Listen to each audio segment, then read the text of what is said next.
पर्यावरण अध्ययन की पाठ्य पुस्तक हमारा अद्भुत संसार का अध्याय 6 निर्भरता एक दूसरे पर। पिछले पाठों में हमने पेड़ पौधों, जानवरों और पशु पक्षियों के बारे में जाना। बच्चों, क्या आप जानते हो ये पशु पक्षी, जानवर, पेड़ पौधे सभी एक दूसरे पर निर्भर करते हैं। आइए इस पाठ के माध्यम से और अधिक समझते हैं। कुछ पौधों और जानवरों को हम अपने घर में लाते हैं, जबकि कुछ अपने आप ही आ जाते हैं। कभी कभी हम उन्हें अपने घर में प्रसन्नता पूर्वक रहने देते हैं, लेकिन कभी कभी हम उन्हें अपने घरों में पसंद नहीं करते। तो ऐसे कौन कौन से जानवर हैं? सही, चूहा, कॉकरोच, छिपकली, मकड़ी, मच्छर, कई बार कुत्ता बिल्ली भी अपने आप आ जाते हैं। बच्चों, अपने परिवार में बड़ों से बातचीत कीजिए कि जब वे छोटे थे तो उन्होंने कौन से पौधों और जानवरों को अपने घर में रखा था। इन पौधों और जानवरों के बारे में उनसे कुछ बातें बताने के लिए कहिए। आपस में ग्रुप बनाइए और दो दो की जोड़ी बनाकर आप चर्चा कीजिए। वे कौन कौन से पशु पक्षी और कीट हैं जो बिना बुलाए आपके घर में चले आते हैं। आपको क्या लगता है कि वे आपके घर में क्यों आते होंगे? बिल्कुल सही, भोजन के लिए, रहने के लिए। अपने घर में उनकी उपस्थिति से आपको कैसा लगता है? क्योंकि उसमें से कुछ लोग ऐसे भी हैं जो बीमारी फैलाते हैं, जैसे मच्छर, मक्खी। अच्छा बच्चों, ये बताओ, क्या आप उनमें से किसी को पसंद भी करते हैं? चिड़िया को, तोते को? Very good. जो पशु पक्षी और कीट बिना बुलाए आपके घर में चले आते हैं, यदि आप उन्हें पसंद नहीं करते तो आप क्या करते हैं? उन्हें घर से भगा देते हैं। हम अपने घरों में भोजन, पानी और रहने का स्थान देकर उस पशु पक्षियों और पौधों का ध्यान रखते हैं। गर्मियों के दिनों में हम पक्षियों के लिए पानी भरकर रख देते हैं। गाय, कुत्ते, बिल्ली को खाना भी देते हैं। बच्चों, एक कहानी सुनते हैं। ये कहानी आम के पेड़ के बारे में है। कहानी का नाम है आम का पेड़। एक दिन की बात है, एक छोटा लड़का शंभू अपने पिता के साथ जंगल से जा रहा था। चलते चलते वे आम के एक विशाल पेड़ की छाया में बैठ गए। आम का पेड़ विशाल होता है ना।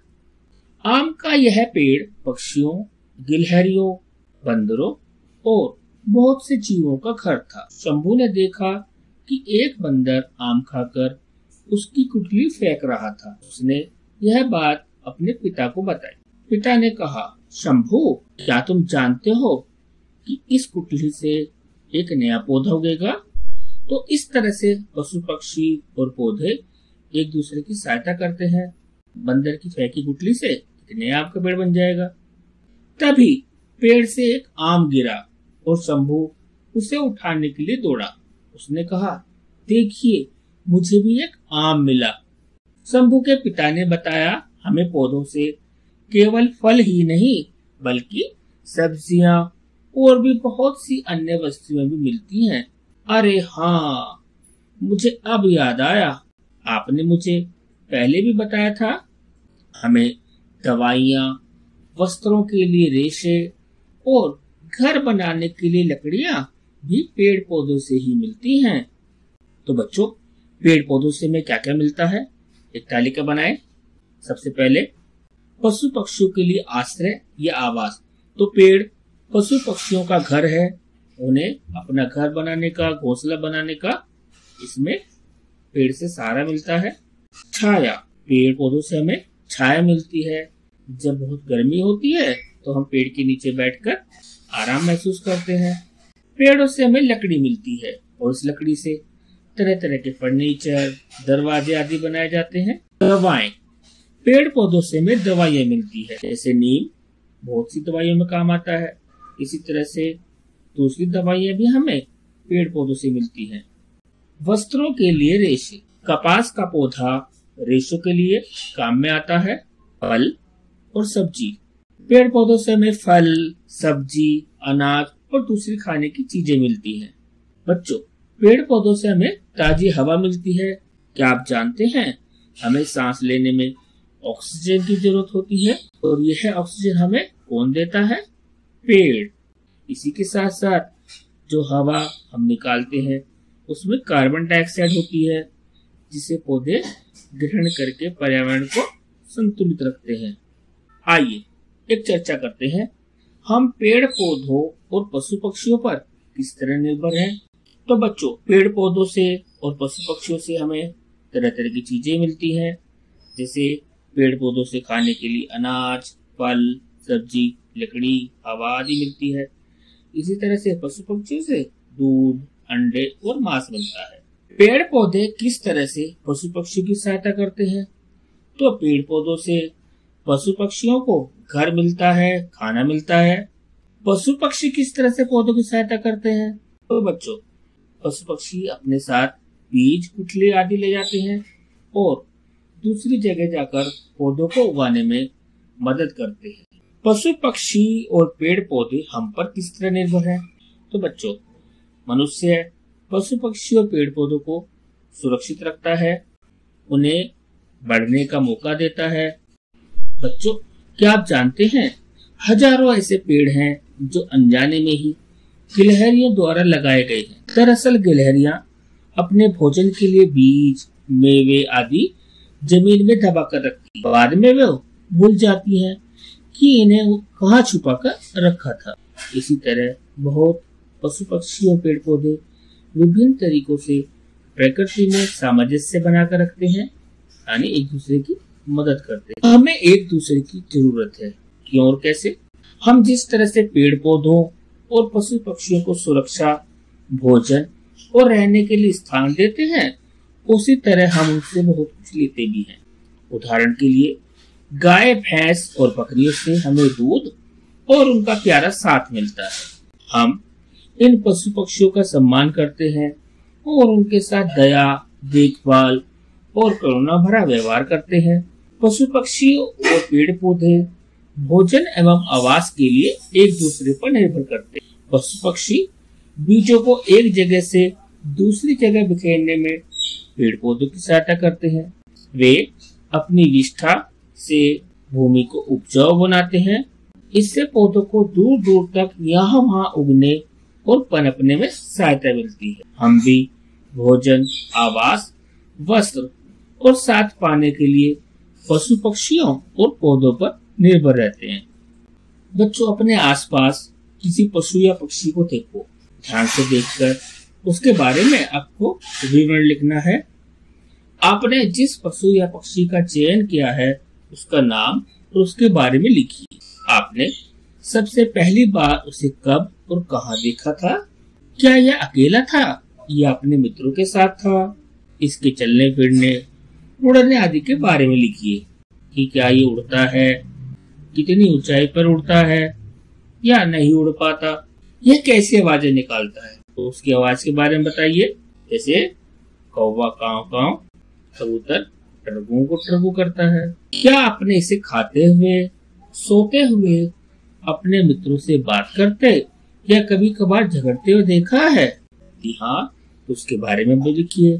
क्या इसने कभी कुछ ऐसा किया है जिसे देखकर आप आश्चर्यचकित रह गए हो या फिर बहुत हंसे हो? जैसे तोता हमारी बोली की नकल कर लेता है। बच्चों, आपने जमीन पर चलती हुई छोटी छोटी काली काली चींटियां देखी होंगी।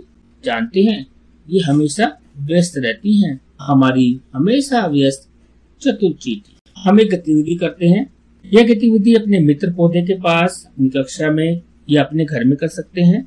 अपनी रसोई से निम्नलिखित 3 तरह की खाने की वस्तुएं बहुत कम मात्रा में लेकर आइए। थोड़ी थोड़ी मात्रा में लेकर आनी है। कुछ मीठा जैसे चीनी या गुड़, कुछ तला हुआ जैसे पापड़ या मुरक्कू, पकौड़ी कुछ भी ले आ सकते हैं तला हुआ। कुछ उबला या पका हुआ जैसे डबल रोटी, ब्रेड, चपाती, इडली, चावल, रागी। इन तीनों तरह की खाने की वस्तुओं को खुले स्थान पर 1-1 फुट की दूरी बनाते हुए सीधी रेखा में रखिए।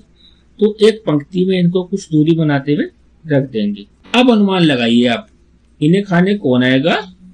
इन्हें खाने पक्षी, चींटियां, कुत्ता, बिल्ली, चूहे जैसे जानवर आएंगे। क्या चींटियां खाने की इन वस्तुओं के पास आएंगी? हाँ, कहाँ से आएंगी? अपने बिलों से निकलकर जो उन्होंने जगह जगह बना रखे हैं। क्या सभी चींटियां दिखने में एक जैसी होंगी? हाँ, अधिकतर चींटियां दिखने में एक जैसी होती हैं। खाने की किस वस्तु के पास वे सबसे पहले जाएंगी? तो चींटी सबसे पहले मीठी चीज के पास जाती है।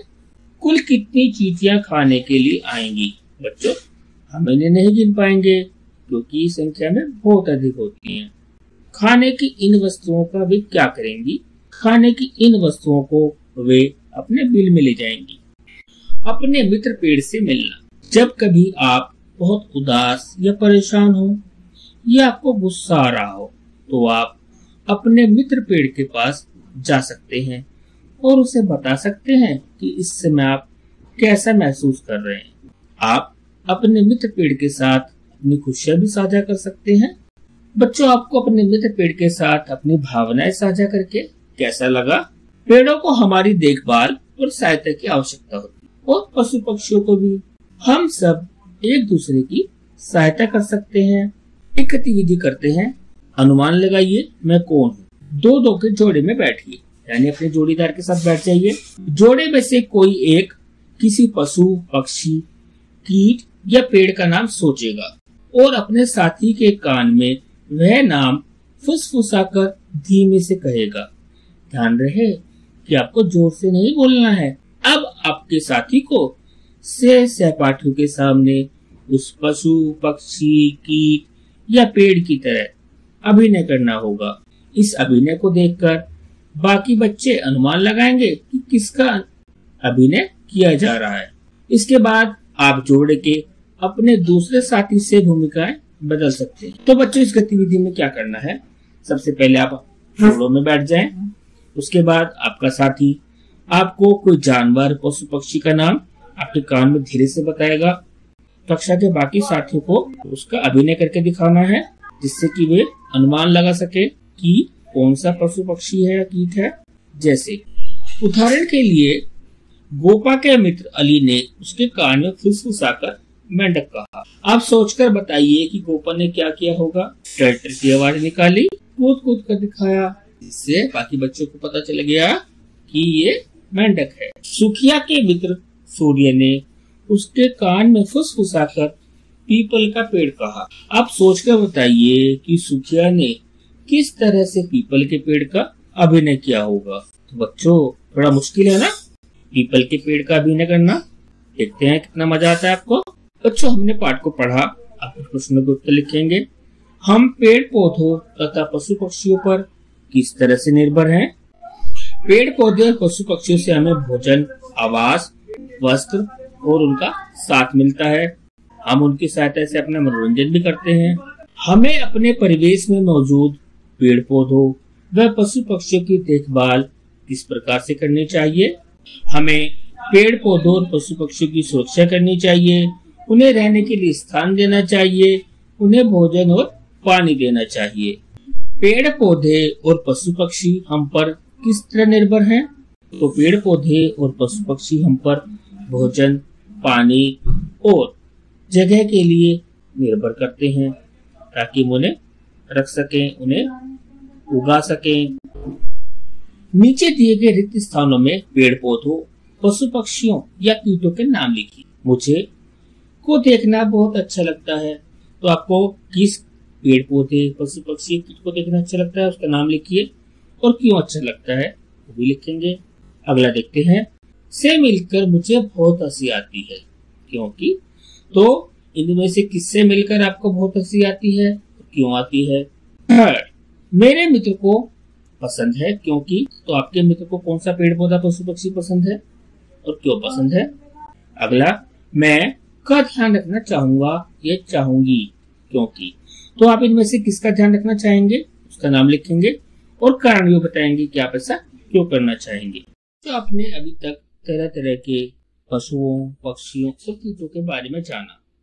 अब उनमें से कुछ के चित्र बनाइए जिनके दो पैर होते हैं। तो दो पैर वाले कौन कौन से हैं? बिल्कुल सही, मुर्गी, कबूतर, कौवा। चार पैर होते हैं, हाथी, कुत्ता, बिल्ली। छह पैर किस किस के होते हैं? मक्खी, मच्छर। आठ पैर होते हैं, आठ पैर किसके होते हैं? एक कहानी सुनते हैं। ये कहानी तमिलनाडु के वलपराई नामक एक बहुत ही छोटे से नगर की है। पूरे वर्ष वलपराई के सभी स्कूलों में बच्चे और शिक्षक नगर में आने वाले पक्षियों की तलाश करते और उनके आंकड़े जुटाते हैं। वे वर्षा ऋतु के तुरंत बाद सर्दियों के महीनों में इन पक्षियों के विशेष स्वागत की तैयारी करते हैं। इन पक्षियों का नाम है ग्रे वागटेल। स्थानीय भाषा में इन पक्षियों को सामान्यतः वाल्टी कुरुवी कहते हैं। शीत ऋतु में ग्रे वागटेल पर्वतीय क्षेत्रों से भारत के गर्म प्रदेशों में आती है और कुछ महीनों के लिए यहीं रुकती। वलपराई में जब पहली ग्रे वागटेल पहुंचती है तो बच्चे व शिक्षक इन पक्षियों के स्वागत में बड़े बड़े पोस्टर लगाकर उनके आगमन का उत्सव मनाते हैं और एक दूसरे को मिठाई बांटते हैं। बच्चों, क्या आप जानते हैं कि इन पक्षी को वागटेल क्यों कहा जाता है? वागटेल पक्षी जब भी चलता है या बैठा होता है तो अपनी लंबी पूंछ को बार बार ऊपर नीचे हिलाता है। यह उसकी एक खास आदत और पहचान है। इस आदत के कारण ही इसे अंग्रेजी में वैगटेल कहा जाता है।